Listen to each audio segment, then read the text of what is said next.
So thank you, Salazar, for that. We're going to move to our monthly spine conference this week. It's going to be led by one of our senior residents, Kurt Yaeger, who graduated from medical school at Georgetown University and actually two enfolded fellowships here at Sinai, both at Sinai Biodesign and endovascular neurosurgery, and has been a very successful resident here.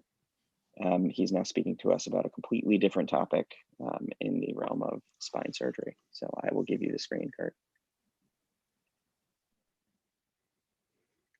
Great.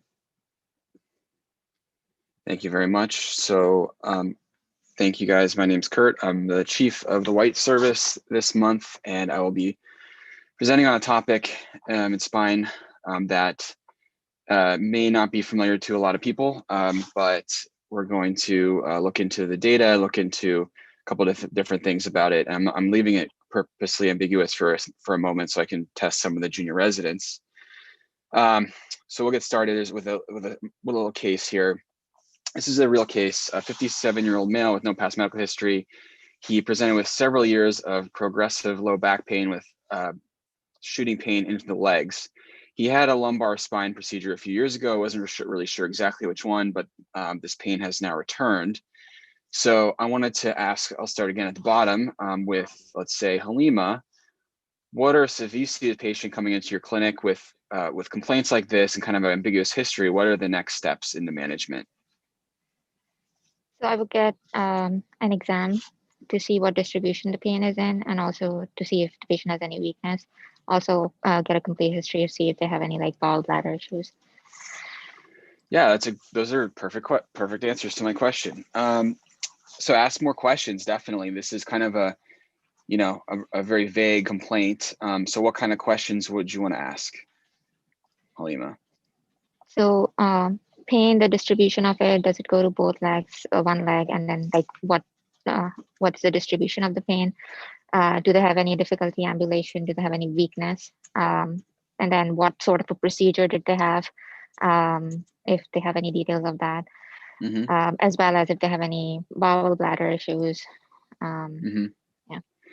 Great. Yeah. I think I don't want to harp on this too much, but I think it's really important. I think one thing that you missed is asking what things make it better, what things make it worse, which is something that's very important for the topic we're going to talk about in terms of the positioning, in terms of what activities make it better or worse. The other thing is any conservative management that patient has tried before. And then what's one thing on the physical exam you don't want to miss with a history of spine surgery, more on the visual inspection side of things? You want to look at the previous surgery site, make sure there's no issues with the incision, there's no infection. Yeah. Well, it gives, right, exactly. It gives you a little clue if the incision is, 10 centimeters versus 2 centimeters or 3 centimeters, it's going to kind of give you a sense of what's going on. So this is the only imaging that you have so far. Matt Carr, what do you see here? Can you describe exactly what you see and give us a sense about what you think could have been going on, what procedure happened, etc.?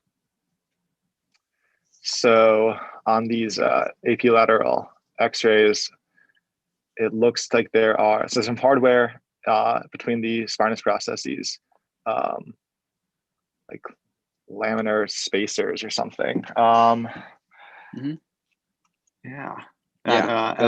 what, 3, 4, 4, 5. And were these just accidentally left behind in the previous surgery, or what? Do you know what these are? Do you know anything about them? If not, it's okay. This is why I do not know. I mean, this is clearly intentional hardware, but I do not know what the name of this device is.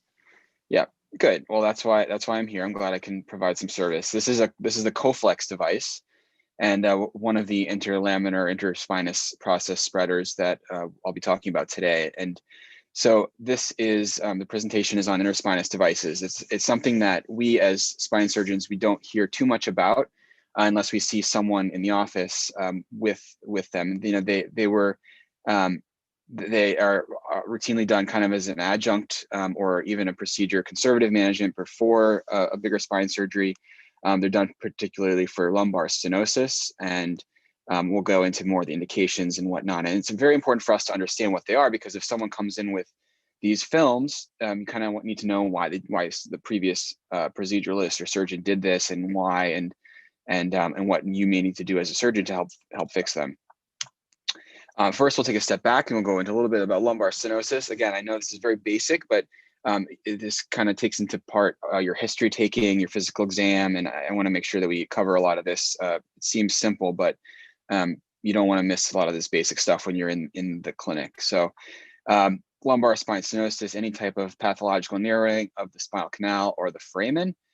So we'll bump it up to Abi. Abi, what are some causes, some pathological causes or some anatomical causes of stenosis of the spine, lumbar spine?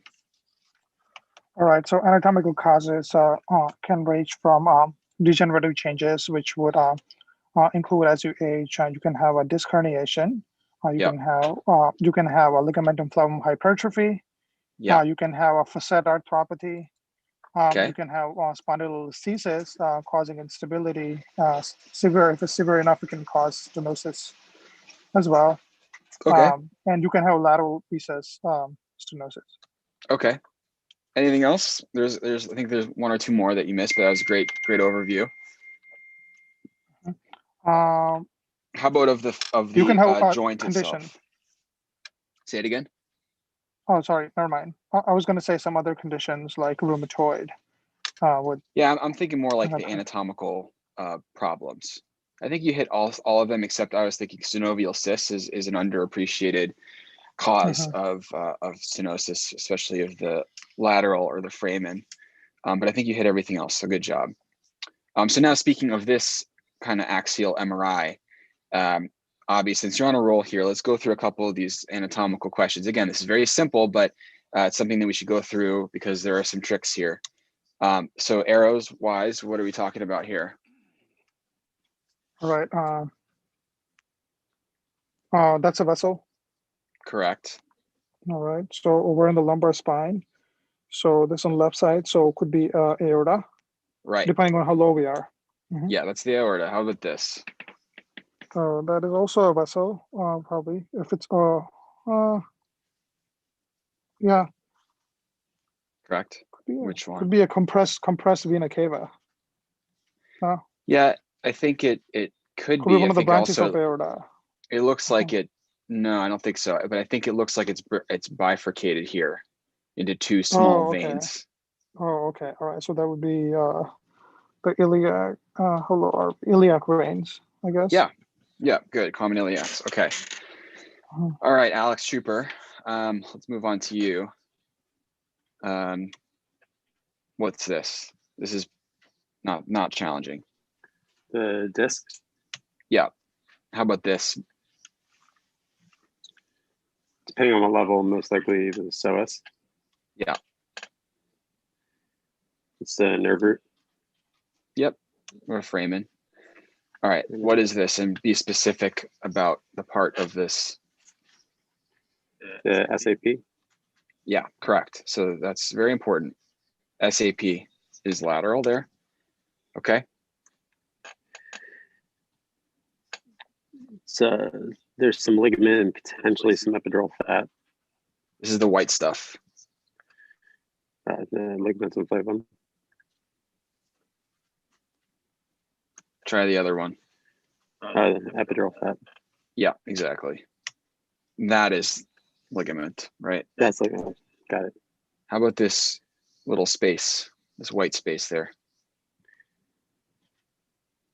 Sorry, which arrow?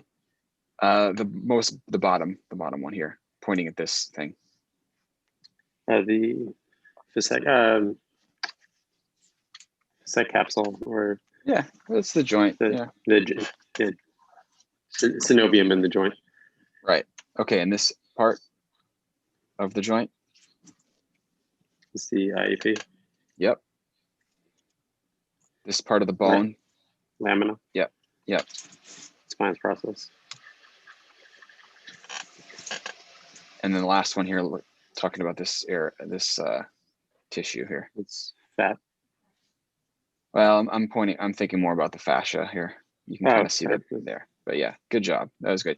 I think the most critical point of this is knowing which part of the joint is which here, and understanding that you can have arthropathy of any of these parts, but definitely the lateral part is the SAP. All right, Alex, since you're on a roll, and talking about the going from cranial to caudal on the lumbar spine, talk about the angulation of the joint. So this half of this picture represents L1 and half may represent L5. So which one is which? How are they angled as you go down the lumbar spine? This angle here is the angle between the joint and the orthogonal here. Is that smaller angle at L1 or is it larger angle at L1? It's smaller L1 as the joint will widen out as you move caudally. Yeah, exactly. So here's a good representation of this. Looking at the angle here, moving from L1 to L2, and then all the way into L5S1, as you said, the angle widens out as you move caudally. So also another important factor of the lumbar spine. And it's a little bit of an aside, but I think it's important to cover here. Okay, so let's see. Ray Feng, talk to me about neurogenic claudication a little bit. How is the presentation? What factors make it better or worse? And the picture is a clue, I guess. Okay, yeah. So neurogenic claudication means like with movements the compression on the neural element worsen or gets better, and then produces symptoms in the patient. So, looking at the picture, with the extension, the hypertrophy, the ligament and ligaments buckles into the spinal canal and cause worsening compression, and that produces a symptom in the patient. But when she leans over, the buckling reduces and the ligaments straighten out. So there's less compressing forces on the nerve roots, and therefore the patient tend to have less symptoms. Yeah, that's exactly right. And have you ever heard of the shopping cart sign? Oh, yeah, I think so. Yeah, so basically symptoms get better when people are kind of hunched over in flexion, pushing the shopping cart. So you mentioned the symptoms get worse, but I'm not exactly sure what you mean by the symptoms. Talk to me about the symptoms that people may have here with neurogenic claudication. Yeah, so you can reproduce radiculopathy symptoms, where the frame is clamped down, and then the patient gets radicular pain in the distribution. That's yeah. What about other symptoms besides pain?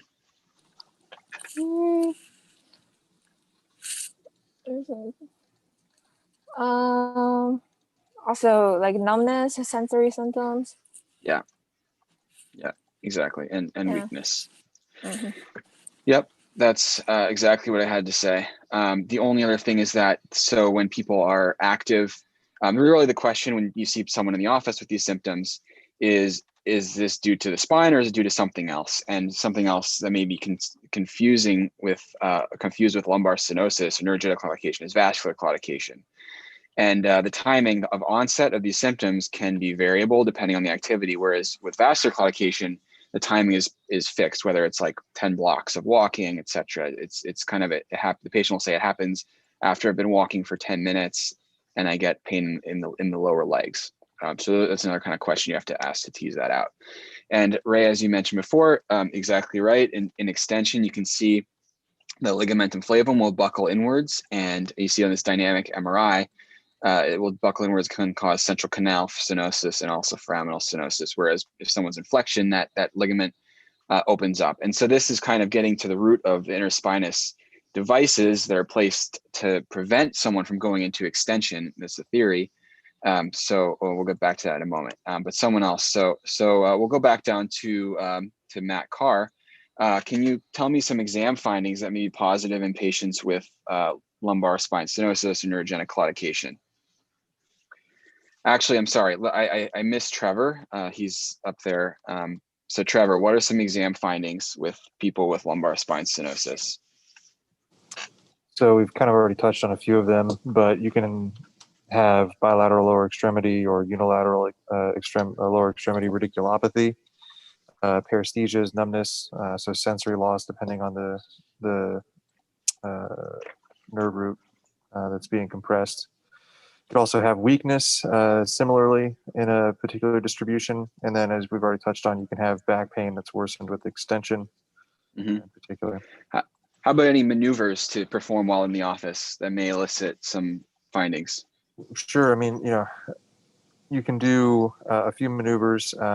Straight leg raise test is certainly helpful in terms of identifying if a herniated disc is contributing to any of the stenosis at that level.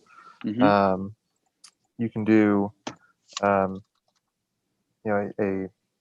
test where you're, trying to see if the patient, by extending, in their back, does have reproduction of the symptoms as well.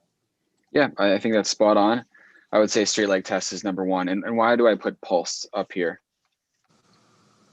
Because it would, pulsing is, if you're lowering it and raising it, you'll have a worsening and then a relief of the pain. So you can kind of see if there's.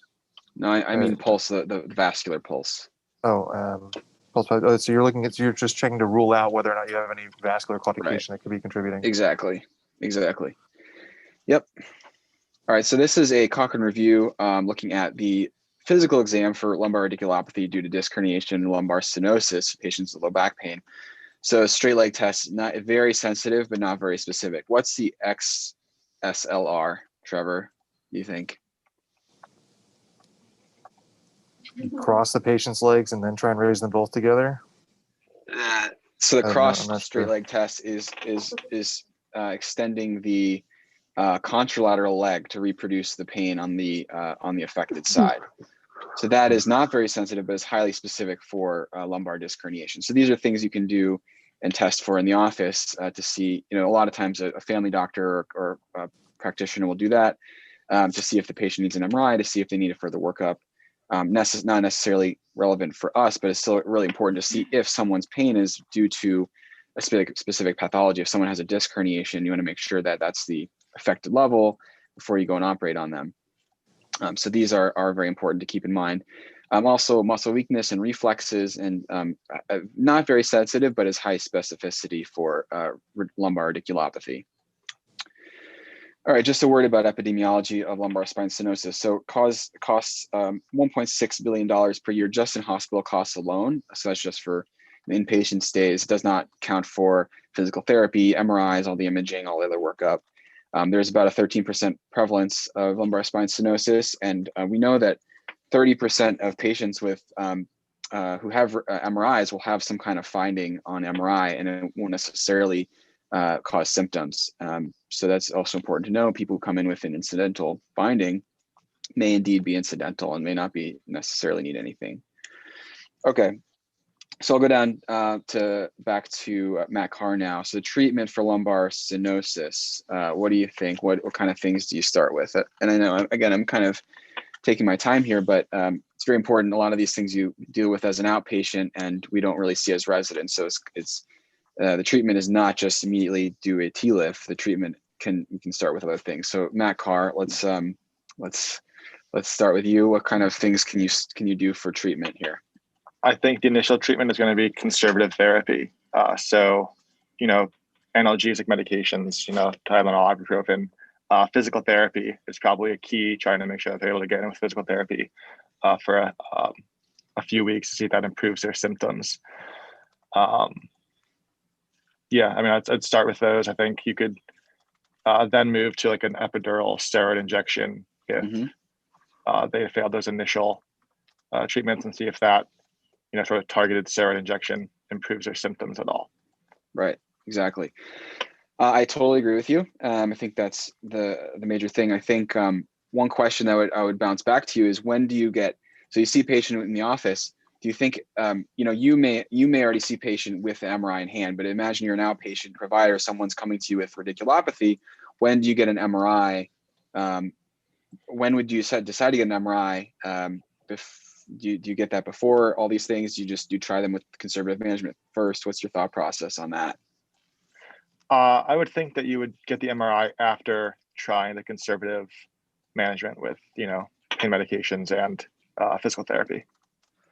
Yeah, I think it's reasonable. I think it's probably up for debate, but I think if forget the fact you're a neurosurgeon, but if someone comes to you with these complaints, I think it's reasonable to try physical therapy first for a little bit and then get an MRI if it's refractory or if they have any red flag symptoms that we all know about.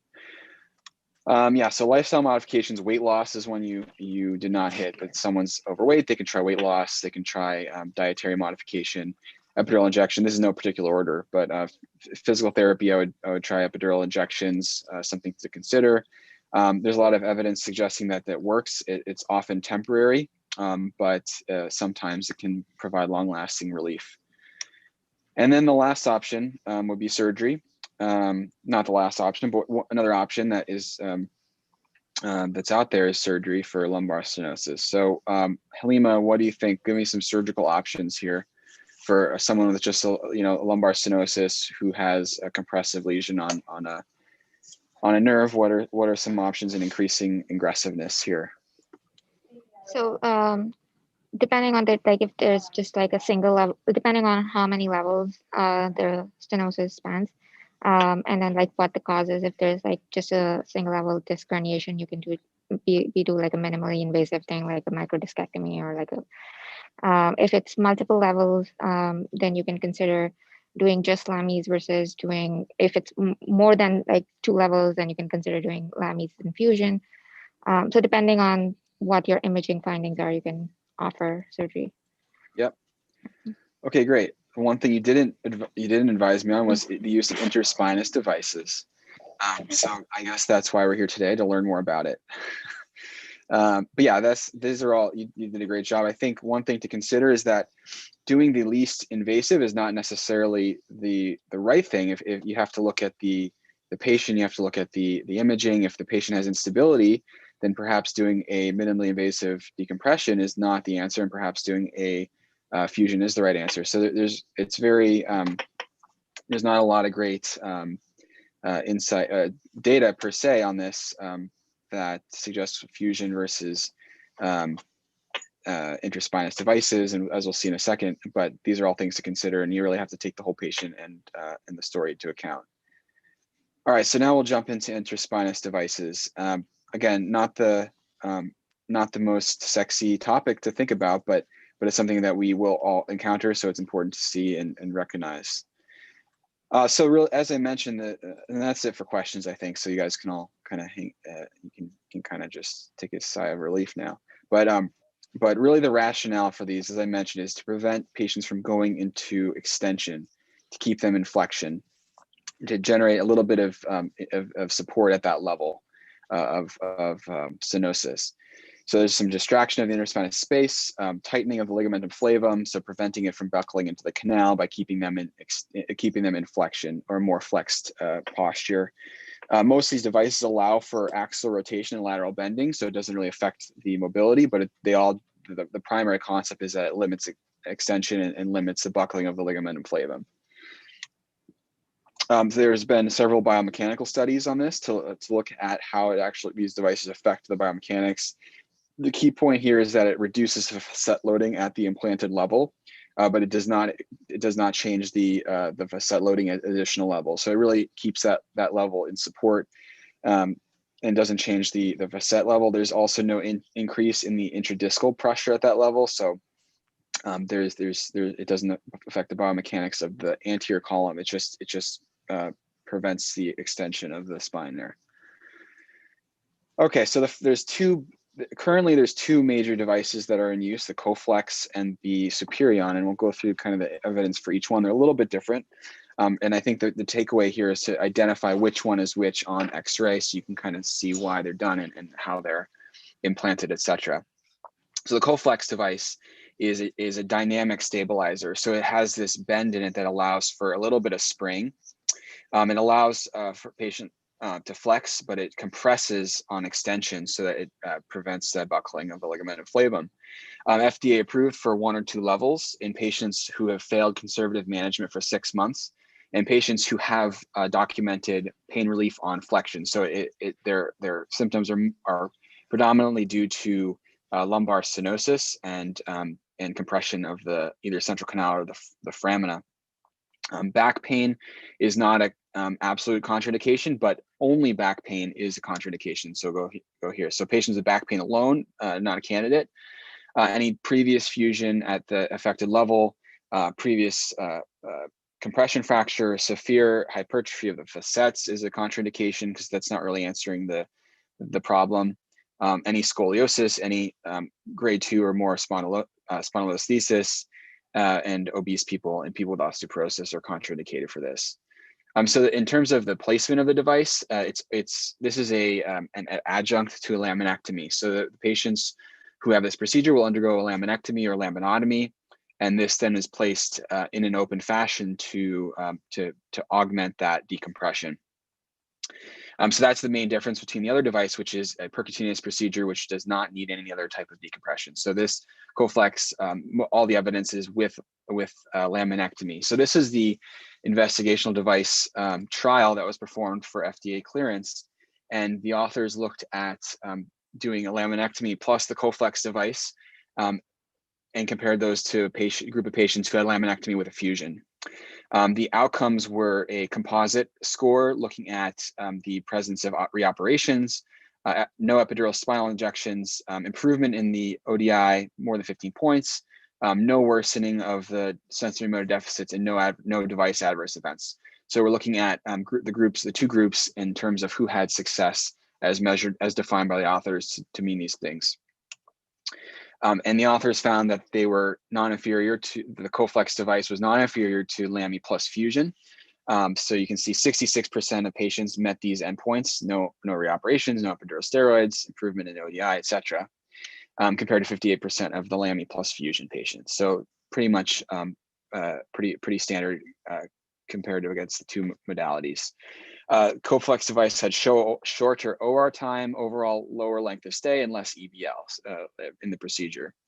The adverse events were overall stable, non-significantly increased, although there was a trend towards more increase in reoperations with Coflex, 11% almost compared to 7.5%.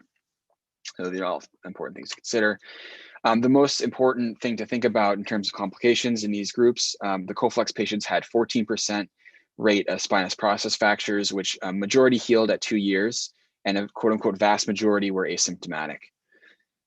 And in terms of the Coflex reoperations, this 11% that had reoperations, 13 patients were converted to fusion, 6 required a debridement due to infection, 1 had a device removal, and 6 underwent a reoperation for decompression.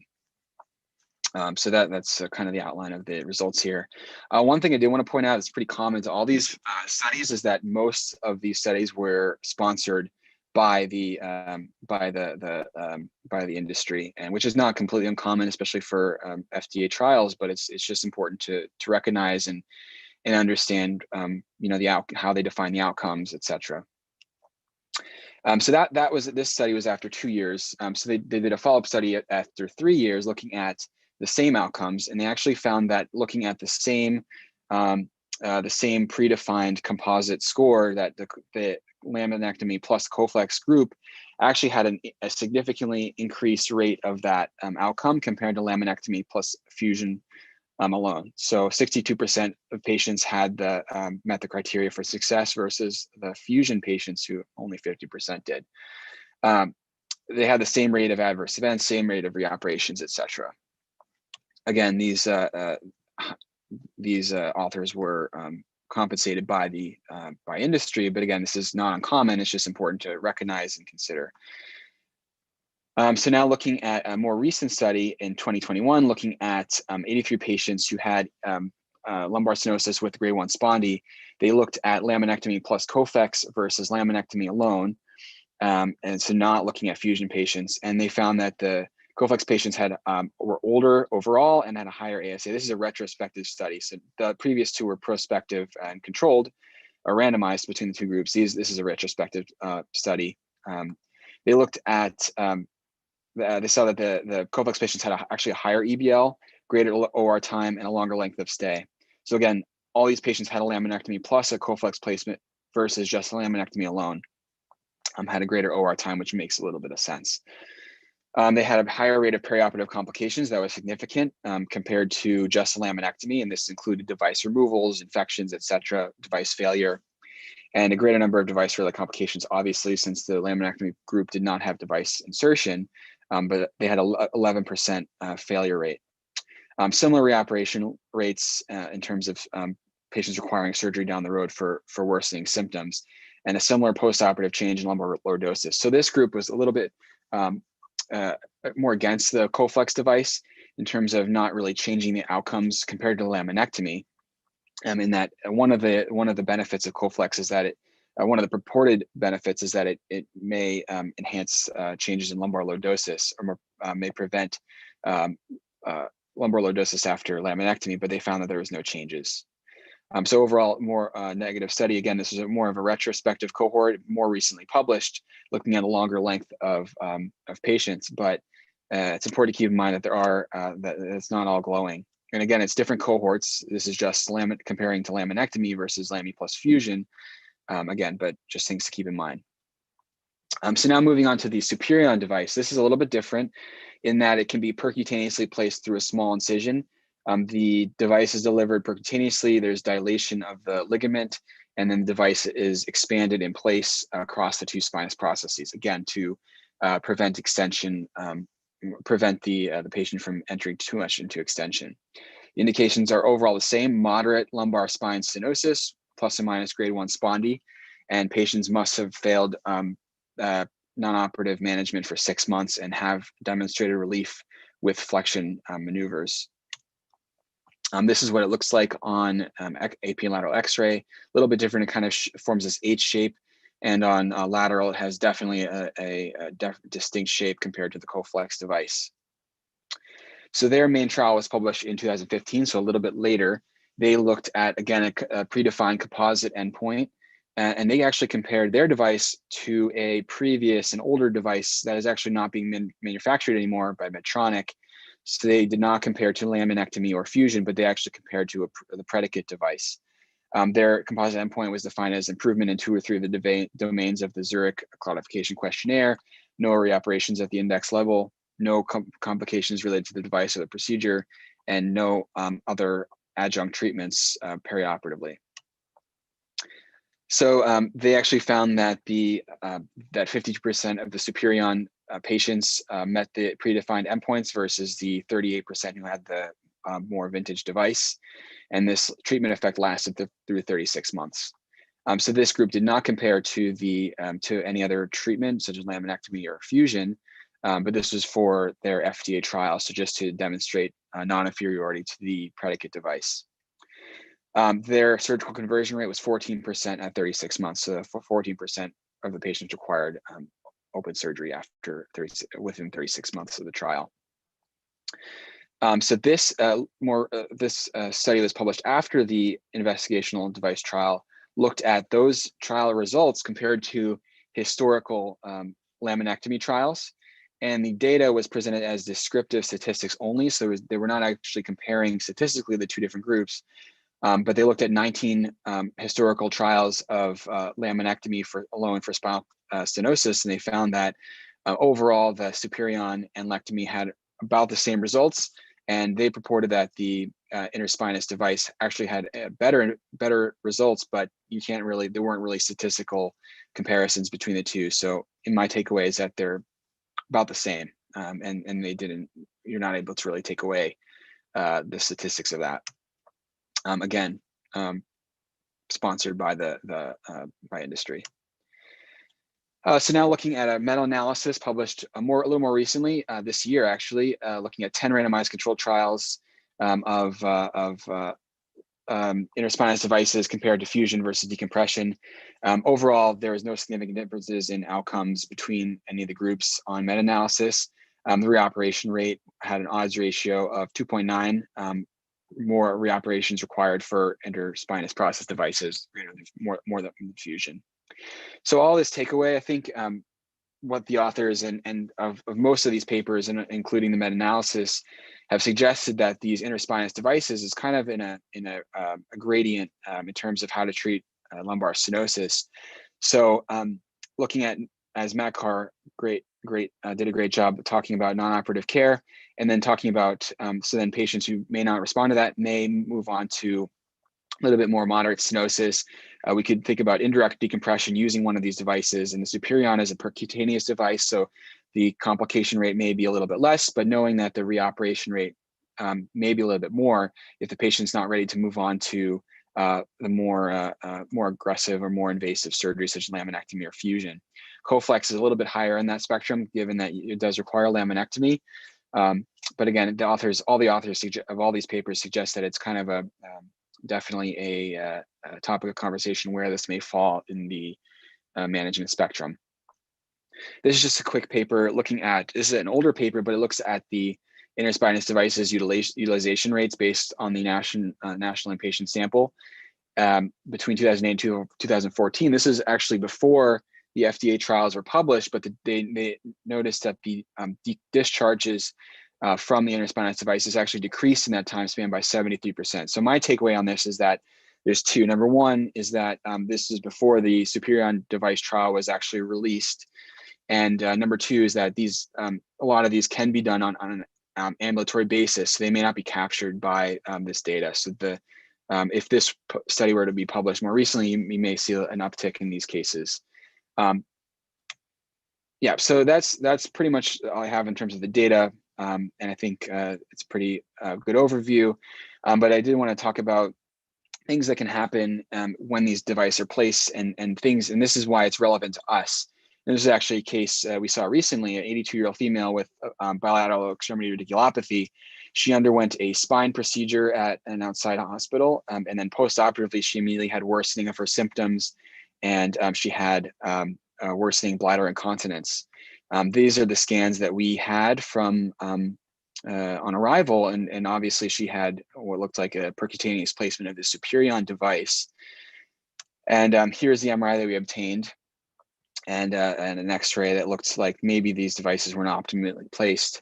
And as you can see that, you know, as the neurosurgeons, we are expected to be able to interpret what these are and why they're placed, and we have to kind of understand why they're placed, and in terms of this person's pathology, maybe what we're missing or what someone else may have missed in the previous imaging. So this patient underwent a successful minimally invasive decompression at several levels, and with removal of these devices, and the patient did well post-operatively. And then this is another case from before. This is an actual case that we saw, and the patient ultimately had a removal of the devices and successful decompression and post-lateral fusion, and the patient did well post-operatively. So that is all I have. I'll let some of the spine faculty weigh in. I'm sure they have a lot of good insights. So thank you for the time, and I'll turn it over to anyone else who wants to comment. Kurt, I'd like to start. First of all, I don't know if you can hear me, right? Yeah. So first of all, I think that was an excellent talk, and you're an excellent teacher. And I think you shouldn't apologize for giving a basic talk, because there was a lot of great nuance there, and it was an excellent overview of stenosis. Number two residents mentioned radiculopathy. In addition, when we were talking about symptoms of stenosis, I would just say that there's stenosis often will have zero radiculopathy associated with it. It can often be associated with radiculopathy, but stenosis itself will not typically cause radiculopathy. It's more the other symptoms that Kurt was talking about. Number three, I would talk about when you mentioned conservative management, 100% weight loss. That was a good important emphasis on weight loss.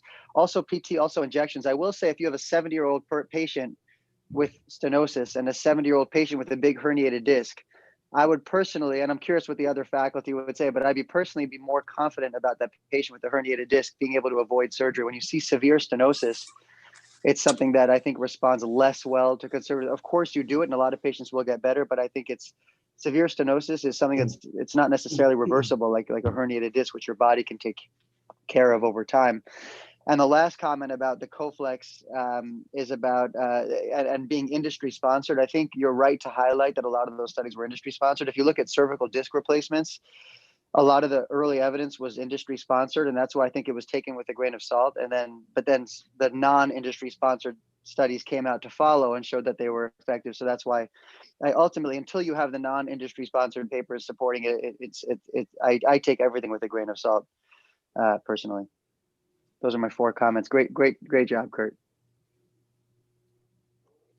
Kurt, I enjoyed your talk. I think it was a great review of the current literature. I think inherently, just like with any technology, we have to stress patient selection and to look through which particular patients this technology may provide the best benefit. I think ultimately these technologies have to be compared to our gold standard, which is just a standard laminectomy. One thing in particular that I found is that these devices, as you had mentioned, are put the lumbar spine in distraction. And so in part, they can actually induce a local kyphosis. And by inducing a kyphosis, that can potentially cause other problems related to deformity. So in my current practice, actually, I've put in a handful of these, but I would say the majority of cases that I've seen, I've had to actually take out and do a more durable laminectomy and instrumented fusion. But I think in a select case, they may have some value. And in my opinion, those cases are patients who won't tolerate a larger procedure, have a higher ASA, or just much more medical comorbidities. But great talk, Kurt. Thank you. Hi, Chris. How many minutes do we have left? 2 or 3. Okay, so I'll just make a couple comments. First of all, Kurt, excellent talk. I think covering everything from basic anatomy to the data is really the way we want to do these lectures. Some of the people will notice that we're going to be doing some things differently in the spine conference. This is the first one of the gradual changes we're going to make. What you'll notice is instead of going from a sort of a textbook and going through pre-programmed topics, we're going to be kind of going through relevant topics that come up in our day-to-day practice in conferences and have illustrative cases and go through didactics from basic anatomy to the data. And this was a great example. These particular devices are hard to know because we don't put in that many. Most people, like Chan had said, that take out more than they've put in. And there still may be a role. The data has been very mixed. A lot of the data is non-inferiority, that Superion procedure in particular. If you're comparing it to a device, the X-Stop, which is not really in usage anymore, and you're non-inferior, I'm not sure exactly how it's done. And then you have people who are not surgeons placing it, which is an interesting thing. You know, that last case, which was mine, that I'd taken out the devices, that device, which I hadn't seen before and learned about, is only indicated for up to moderate stenosis, and that patient had severe stenosis. So you start to see people who cross into off-label areas. So I think there's more to come on this. If there's a role for this, it probably is an adjunct to decompression. The X-Stop, which did not involve decompression, is probably not adequate. And as an adjunct to decompression, there may be a role. However, it hasn't been proven yet, and I think we'll need to follow this along. So I think it's our time is up. But thank you, Kurt, for teaching us on this topic. Yep. Thanks a lot, guys.